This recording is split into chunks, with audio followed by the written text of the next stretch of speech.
Think of the perfect car. If you could literally buy one car to have for the rest of your life, what would be the recipe? What would that car look like? Well, arguably, it might look a little bit like this, the Audi RSQ3. And that's because it ticks a whole lot of boxes. It's practical, it's from a prestigious brand, which is always nice. It's got high performance, and it's vaguely affordable at around £50,000 or around £500, £600 a month. So there's actually a damn good case for this being all the car you'll ever need. Looks-wise, the Audi RSQ3 Sportback is one of the tidiest SUVs around. I'm a big fan of the design.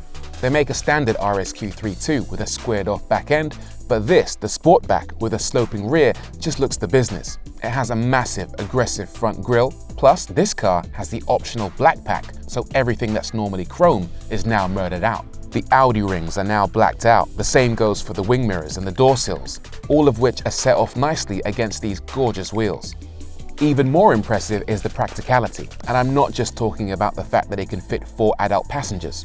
It's fine in that regard. I'm talking about another element of practicality that people sometimes overlook, the size of the actual car.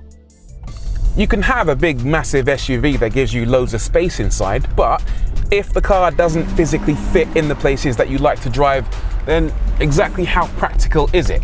I mean, look at the Audi Q5, Q7, Q8, massive things, but if you try and drive them into a multi-story car park, for example, like this, you're always a bag of nerves because there's like an 80% chance you're gonna end up curbing one of your alloys.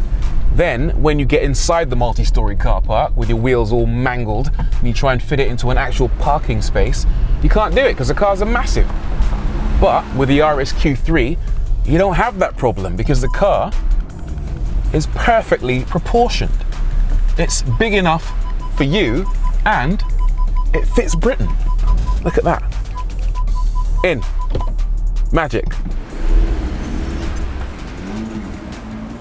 The smaller size doesn't really affect it either because there's plenty of room in the back for 2 tall adults. The boot is a very generous 480 litres and there's enough room in the door pockets and central storage bins to cope with more drinks, sweets and loose change than you'll know what to do with.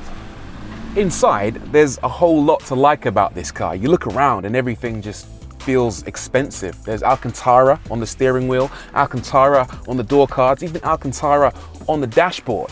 The buttons feel amazing. You can tell that there's an entire department dedicated to making buttons that feel absolutely sensational.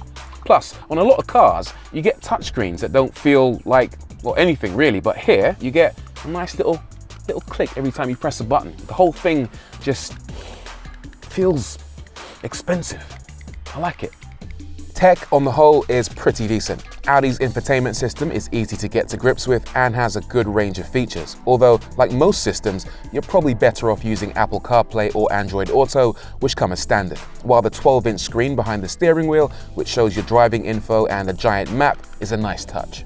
So, for your 50 grand or around £600 a month, you get decent practicality, decent amounts of space, and happily, very decent performance. One of the defining characteristics of this car is the engine. The engine is very different to the norm. We live in a world nowadays where so many of this car's rivals end up using a similar kind of motor, usually a 2-litre 4-cylinder engine with a couple of turbos. But this car is different. It uses a 2.5-litre 5-cylinder engine with big power and big acceleration. It generates 400 horsepower, 480 Newton meters of torque, and it will do 0 to 62 in 4.5 seconds with a top speed electronically limited to 155 miles an hour. Plus, if you pay Audi a bit of extra cash, they'll de-restrict it, so it'll do 174 flat out. The RSQ3 uses a dual-clutch 7-speed S-tronic transmission that, around town, is really smooth. It allows the car to drive in one gear while it's pre-selected another and pretty seamlessly shifts between them up or down. But there is a slight problem with the gearbox. It sometimes feels a little bit sluggish to react. Let's say that the road opens up in front of you and you want to overtake someone or you just want to get out of people's way. You floor it and it takes about 1.5 to 2 seconds to kick down and deliver all the power. Don't get me wrong, when the power comes in, it's absolutely berserk. It's a properly quick car. but that split second it takes to drop down and give you that torque you need, well, by then the opportunity might have gone. Okay, you can kind of drive around that problem by using the paddles behind the steering wheel or using the stick on the center console, but it doesn't always give you the gear you need. Sometimes it can kind of feel like you're fighting against the car rather than working with it.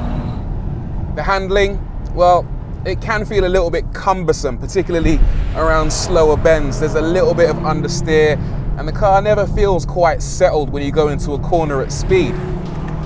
I don't think it's because it's particularly heavy. It only weighs around 1,700 kilograms, which is about 130 kilograms more than, say, a Ford Focus, but it never ever feels quite as settled, never feels to flow quite as well as the best hot hatches out there.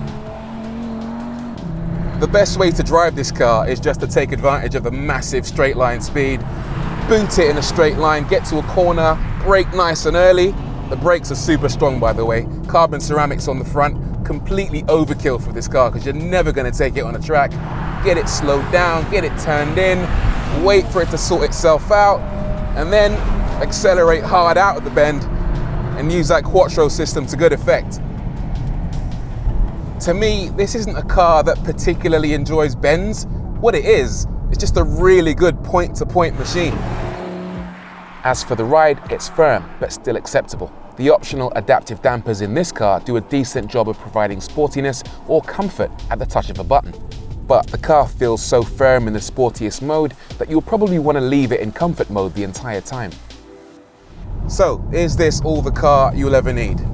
Well, not really. There's a lot that this car gets right, but there's also stuff that it gets wrong. If you're looking for a car that ticks every single box, then you're going to struggle. But all things considered, there's a lot to like about the RSQ3.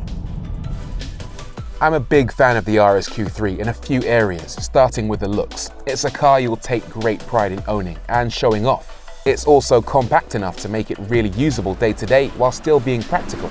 It has a massively charismatic engine and is unquestionably very fast. And ultimately, even if it's not the most sophisticated car to drive in terms of handling, it's still a very likable thing. All the car you'll ever need? Maybe not, but it's still a car that many of us will definitely want to own.